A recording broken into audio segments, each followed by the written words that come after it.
A graça e a paz, eu sou Jesus, bem-vindo à nossa breve meditação desta semana.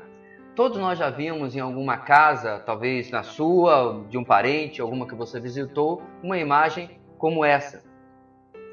Essa imagem retrata que existe um entendimento popular a respeito de algum poder ou de alguma propriedade que manter uma Bíblia aberta sobre uma base de metal possa ter sobre aquela casa. Fiz uma pesquisa online e a maior parte das pessoas opinou que isso vem de uma crendice, ou seja, vem de algo que as pessoas acreditam sem uma fundamentação bíblica de que existe algo que pode ser retirado dali para suas casas. Talvez uma bênção, talvez bons fluidos, talvez paz, ou mesmo aquilo que está no texto pode ser automaticamente aplicado à vida das pessoas naquela casa. Certamente, dois textos são os preferidos para as pessoas deixarem as suas Bíblias abertas: o Salmo 23 e o Salmo 91. Você pode ouvir sobre o Salmo 23 nas breves meditações que nós fizemos de número 16 até o número 21.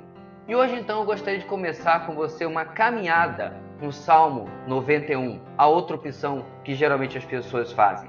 Mas antes de colocar as Bíblias abertas em textos como o Salmo 91, as pessoas falham exatamente em ler sobre esse texto. E como eu disse, na breve pesquisa que fiz, geralmente o fazem por motivos outros, que não é aquilo que está no texto. Assim, que tal nós olharmos o que o texto tem a nos dar e retirar dele aquilo que ele realmente se propõe, aquilo que foi o objetivo dele como palavra de Deus em nossas vidas? Hoje nós vamos começar nos 2 primeiros versículos. Lá nós lemos o seguinte: aquele que habita no abrigo do Altíssimo e descansa à sombra do Todo-Poderoso, pode dizer ao Senhor: Tu és o meu refúgio e a minha fortaleza, o meu Deus em quem confio. O Salmo 91, queridos, é sem dúvida um dos mais belos das Escrituras, um dos mais queridos das Escrituras. O salmista comunica, diante da sua audiência, a sua confiança inabalável no Senhor. Essa confiança é maior, é melhor, é a mais confiável fonte de proteção e segurança que ele possui. Contudo, ele possui, como em todo texto bíblico, um contexto, um pano de fundo. O que eu quero dizer com isso é que o Salmo 91 não pode ser lido, tal qual todo o texto bíblico, separado da época e do contexto do público para quem ele foi escrito.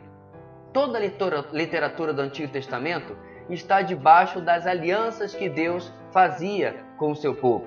No caso aqui, o salmista do Salmo 91 está debaixo da aliança mosaica com o seu povo, uma aliança de bênçãos e maldições condicionais à obediência ou desobediência desse povo. A obediência mostrava que este povo estava aliançado com Deus, muito mais do que apenas cerimonialmente. A desobediência, por outro lado, demonstrava que esse povo não entendia o que era o relacionamento com Deus. Assim, meus queridos, o que Deus espera e o que se retrata o salmista no Salmo 91 não é apenas um monte de palavras bonitas, poéticas, como realmente é uma poesia, mas o salmista está destacando um estilo de vida, de confiança, de dependência, de obediência ao nosso Deus. A primeira lição do Salmo 91 que eu gostaria de trazer é a seguinte: a proteção do Senhor alcança apenas aqueles que confiam no Senhor. O que eu quero dizer? Pouco importa se você tem 1000 Bíblias abertas na sua casa. Pouco importa se você acredita muito nas palavras que estão neste texto. O mais importante é se elas refletem, tal qual o salmista coloca aqui, um relacionamento com Deus. Vamos ver como ele faz isso? Perceba que o texto faz um afunilamento dessa proteção para que seja apenas para aqueles que confiam no Senhor.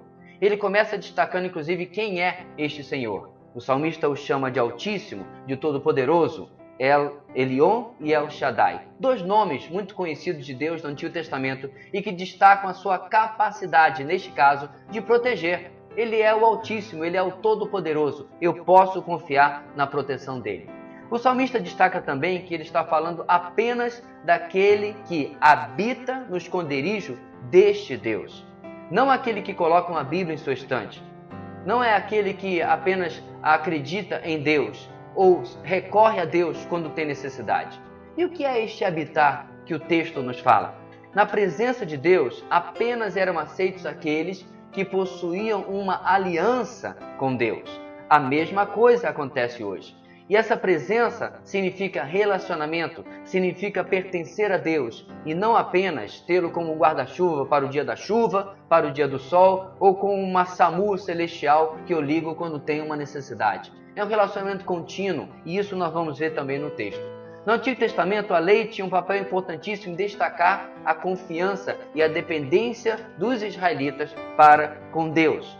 Hoje, nós olhamos para a cruz de Cristo, nós olhamos para a pessoa do Senhor Jesus. E na dependência daquilo que Ele é e daquilo que Ele fez, está a nossa confiança e o relacionamento com Deus que nos faz habitar no esconderijo dEle. Ou seja, não importa uma Bíblia aberta. A proteção de Deus alcança apenas aqueles que confiam no Senhor, em nosso caso, que confiam na cruz de Cristo. Aí eu tenho que deixar aqui uma pergunta. Você se inclui neste grupo? Você se inclui no grupo daqueles que confiam plenamente em Deus, que compreendem sobre o seu pecado e a sua limitação e a sua condenação que o pecado traz, e que a graça que está na cruz de Cristo é o que pode fazer com que você esteja no abrigo do esconderijo. Na breve meditação da semana que vem, nós veremos alguns desdobramentos desta confiança, o que vem a ser o relacionamento com o ser mais poderoso do universo. Eu lhe espero na semana que vem. Até lá, a graça e a paz do Senhor Jesus.